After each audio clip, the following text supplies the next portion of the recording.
आज आपण या व्हिडिओमध्ये मराठीची विरामचिन्हे बघणार आहोत। तर विरामचिन्हे कोणकोणत्या प्रकारची असतात, त्याचा यूज कसा केला जातो किंवा कोणतं विरामचिन्ह कुठे वापरायचं हे आपण या व्हिडिओमध्ये बघणार आहोत। तर चला व्हिडिओला सुरुवात करूया।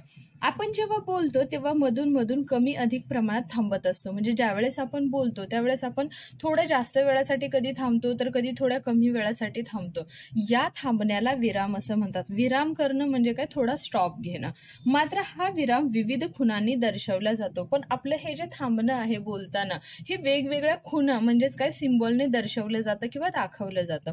या खुणांना किंवा चिन्हांना विरामचिन्हे असं म्हणतात। तर विरामचिन्ह कशाला म्हणतात, हे जे आपल्याला जे आपण थांबण्याची जी आपली प्रक्रिया आहे ती कशा प्रकारे दर्शवली जाते यांना विरामचिन्ह म्हणतात। असलेल्या विरामचिन्हांपैकी आपल्याला पुढील विरामचिन्हांचा उपयोग पाहायचा आहे। मग आता आपल्याकडे किती विरामचिन्ह आहे, तर त्यामधली आपल्याला फक्त 6च आज आपण इथे बघणार आहोत। तर पहिला आहे पूर्णविराम।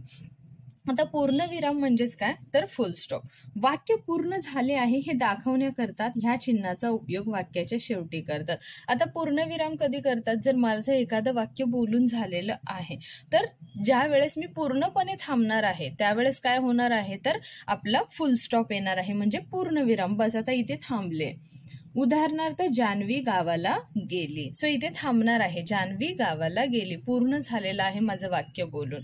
सेकंड आहे स्वल्पविराम म्हणजेच कॉमा। एकाच जातीचे अनेक शब्द लागोपाठ आल्यास संबोधन प्रसंगी या चिन्हाचा उपयोग करतात। आता स्वल्पविराम कधी आणि कुठे वापरला जातो, ज्यावेळेस एकाच जातीचे किंवा सेम शब्द जेव्हा येतात त्यावेळेस ते दाखवण्यासाठी आपण काय करतो, कॉमा देतो।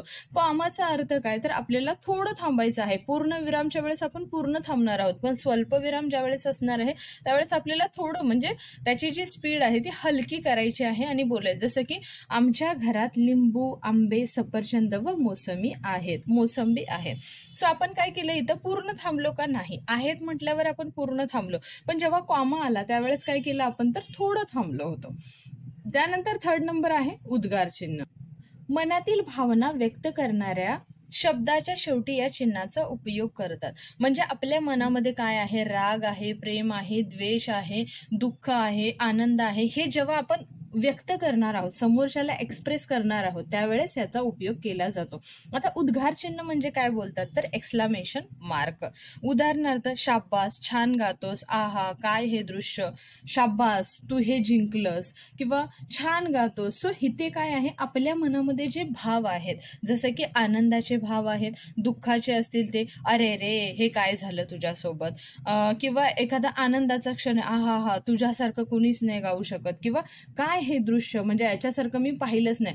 सो आपल्या मनामध्ये जे असणार आहे भाव कोणते, आनंद, दुःख, राग, द्वेष, जे काही आपण व्यक्त करतो त्यावेळेस हे उद्गार चिन्ह म्हणजेच एक्सक्लेमेशन मार्कचा यूज होणार आहे।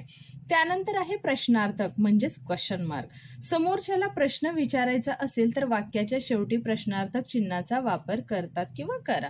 सो प्रश्नार्थक चिन्ह कधी येतं, तू कुठे गावाला गेला होतास का, तू कुठे चाललायस, तू काय करतोयस। सो ज्या वेळेस आपण क्वेश्चन विचारणार आहे लास्टला जेव्हा क्वेश्चन मार्क म्हणजे जेव्हा क्वेश्चनचं सिम्बॉल येणार आहे त्यावेळेस ते आपलं कोणतं वाक्य होणार आहे किंवा कोणतं विरामचिन्ह येणार आहे, तर प्रश्नार्थक।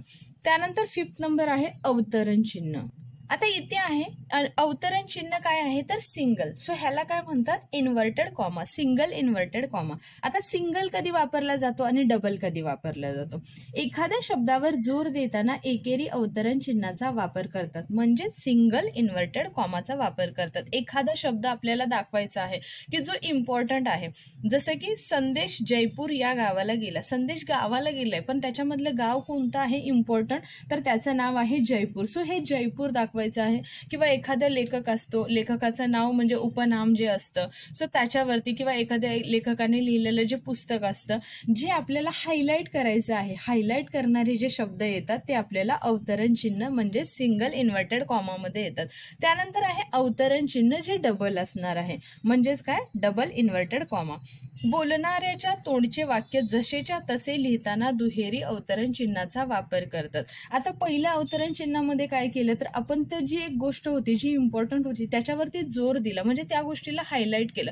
पण डबल अवतरण चिन्हामध्ये असं असणार आहे की जो समोरचा व्यक्ती बोलला आहे किंवा आपल्याला कोणाबद्दल काही सांगायचं आहे तो जसं बोलला आहे जसंच्या तसं ज्या वेळेस आपण लिहितो त्यावेळेस आपल्याला हे डबल इन्व्हर्टेड कॉमामध्ये लिहायचं आहे. रमेश म्हणाला मी तिथे जाणार नाही. सो आपण तेच सांगितलं, जो रमेश म्हणाला म्हणजे जसंच्या तसं ज्यावेळेस आपण लिहितो त्यावेळेस आपलं कोणतं सिंबल येणार आहे तर डबल इन्व्हर्टेड कॉमा. अशा प्रकारे तुम्हाला विरामचिन्हे कंप्लीट करायचे आहेत. आय होप तुम्हाला हा व्हिडिओ आवडला असेल. जर व्हिडिओ आवडला असेल तर चॅनलला नक्की लाईक आणि सबस्क्राईब करा. भेटूया अशाच एका दुसऱ्या नवीन व्हिडिओमध्ये. तोपर्यंत बाय बाय.